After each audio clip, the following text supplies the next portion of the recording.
Hazri.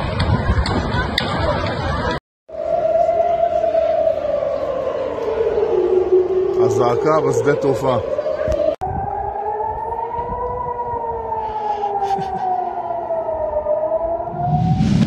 Timur Tengah kembali memanas. Pasca konfrontasi Amerika Serikat dan Houthi di Laut Merah, ketegangan di Gaza ikut meningkat akibat agresi militer Israel yang disetujui Amerika. Terbaru, serangan udara Houthi ke Tel Aviv sebagai aksi balasan mulai diusung, disusul keterlibatan Hizbullah yang makin memperburuk situasi. Lantas, seperti apa buntut dari serangan udara Houthi ke Tel Aviv? Benarkah Netanyahu sampai harus bersembunyi ke bunker karenanya? Simak pembahasan berikut untuk mengetahui rincian situasi lebih lanjut.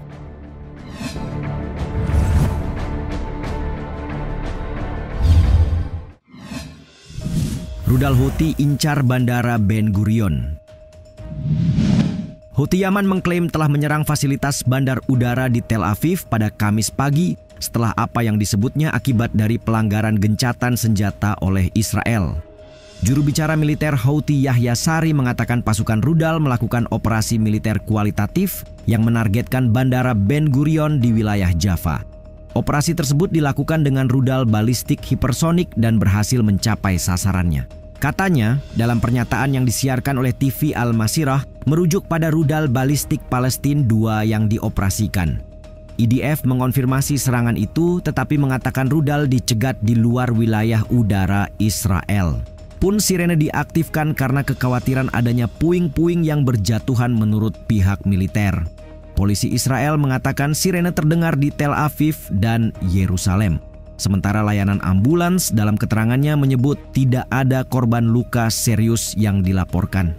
Otoritas Houthi juga melaporkan 9 warga Yaman terluka dalam serangan udara Amerika di Yaman pada hari Rabu. Koresponden Anadolu di sisi lain mengonfirmasi Amerika telah melakukan lebih dari 60 serangan udara di Yaman sejak Sabtu, menewaskan lebih dari 50 orang dan melukai puluhan lainnya.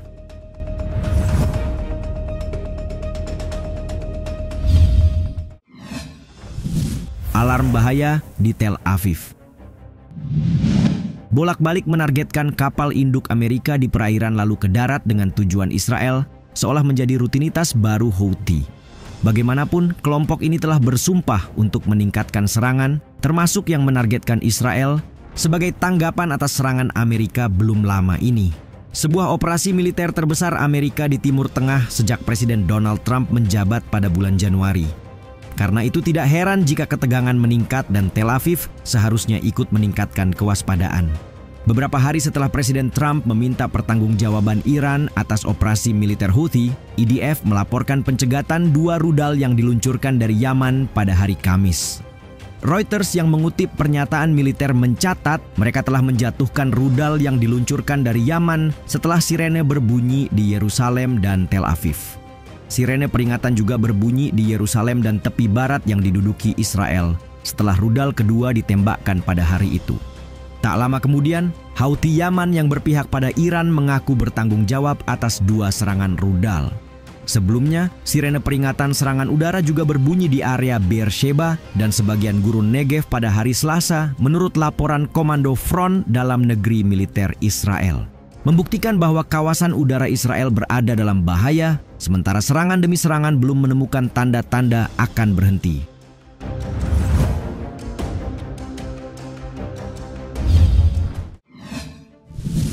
Netanyahu kabur ke bunker.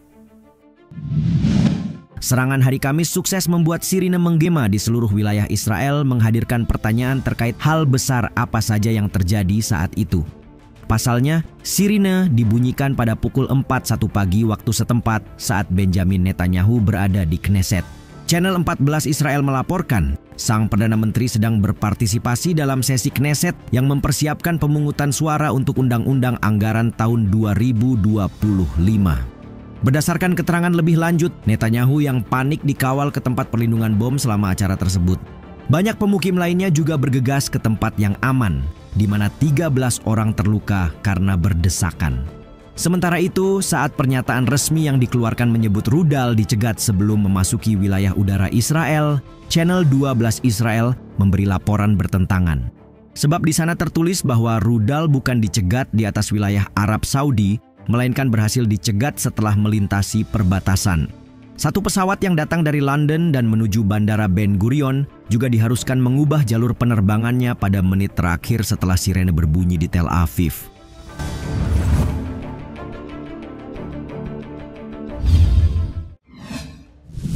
Houthi Hizbullah tabuh genderang perang. Perubahan sikap Israel terhadap gencatan senjata di Gaza tidak hanya menghadirkan kecaman dari Houthi. Lebih lanjut, Iran dan kelompok milisi Hizbullah juga ikut angkat suara untuk selanjutnya menegaskan posisi di mana mereka seharusnya berdiri. Juru bicara Kementerian Luar Negeri Iran Esmail Baqai dalam sebuah pernyataan mengecam keras serangan Israel yang telah membantai ratusan warga sipil Palestina, termasuk wanita dan anak-anak yang tidak bersalah. Baqai sekaligus menyoroti tanggung jawab langsung pemerintah Amerika atas kekejaman Zionis, serta menuding aksi Netanyahu sebagai kelanjutan dari kejahatan genosida dan pembersihan etnis di Palestina yang diduduki. Ia juga mengingatkan semua pemerintah dan PBB tentang tanggung jawab mereka untuk menghentikan genosida dan kejahatan terhadap kemanusiaan di Gaza. Memperingatkan bahwa tidak adanya tindakan dalam menghadapi pelanggaran terang-terangan rezim Israel terhadap hukum internasional yang dilakukan dengan bersekongkol dengan Amerika, Inggris, dan sejumlah pemerintah barat lainnya akan mengikis sistem norma hukum yang didasarkan pada piagam PBB. Sama seperti Iran, Hizbullah yang juga merupakan bagian dari poros perlawanan ikut mengecam. Kami menegaskan dukungan penuh kami terhadap perlawanan Palestina yang gagah berani dan rakyat Gaza yang terhormat. Kelompok asal Lebanon itu menulis dalam sebuah keterangan.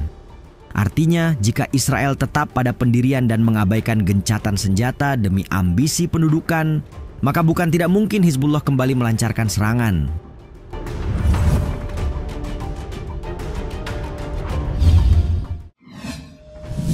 Timur Tengah kembali memanas. Kembalinya Israel ke medan perang melawan kelompok perlawanan Palestina praktis meningkatkan ketegangan di Timur Tengah. Bagaimana tidak, kedua kubu masing-masing disokong Amerika dan Iran. Belum lagi jika Hizbullah benar terlibat dalam konfrontasi langsung membantu Houthi, maka yang demikian memicu kembali kekhawatiran akan konflik regional yang lebih luas. Melansir CNN, IDF telah meluncurkan serangan darat yang ditargetkan di Gaza pada hari Rabu dan merebut kembali sebagian wilayah penting di wilayah tersebut. Sehari sebelumnya, pengeboman udara dilakukan disusul perluasan kendali Israel lebih jauh ke pusat koridor Netzarim menurut informasi militer. Di mana serangan kali ini menewaskan lebih dari 400 orang di Gaza, menjadikannya salah satu hari paling mematikan dalam perang yang berlarut-larut. Koridor Netzarim sendiri merupakan jalur tanah penting yang membelah Gaza menjadi dua, memisahkan kota Gaza bagian tengah dan Gaza utara dari bagian selatan jalur yang berbatasan dengan Mesir. Kemudian yang tak kalah mengkhawatirkan, pertahanan sipil di Gaza telah memperingatkan tentang bencana kelaparan yang akan segera terjadi. Mengingat Israel memberlakukan blokade bantuan kemanusiaan selama hampir 3 minggu, memperburuk kondisi yang sudah mengerikan bagi ratusan ribu warga Palestina yang mengungsi.